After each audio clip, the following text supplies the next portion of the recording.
Kuya, may tatanong sana ako sa iyo. Yeah, ano po?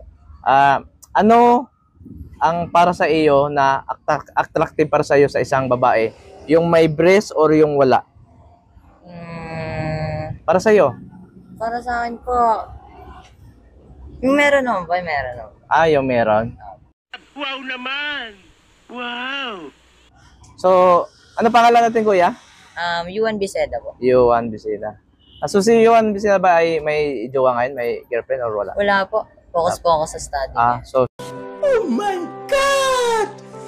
Wow! sa study ka muna. Opo. Study first, no? Opo. So, sa tingin mo, anong taon ka na pwede na or pumasok sa relasyon or magkaka-girlfriend?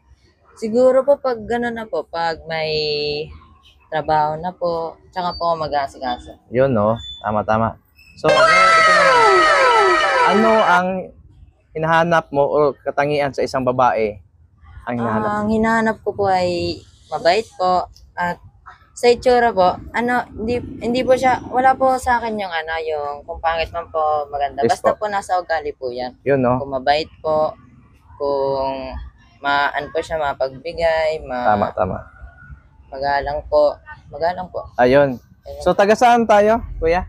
Taga Balubad first. Balubad first. Malapit lang tayo. Malapit. Oo.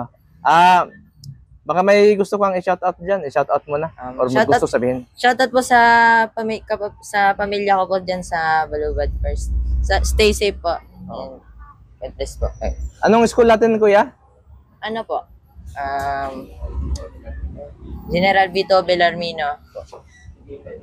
Sige, thank you. Internationalized. Okay. Thank you.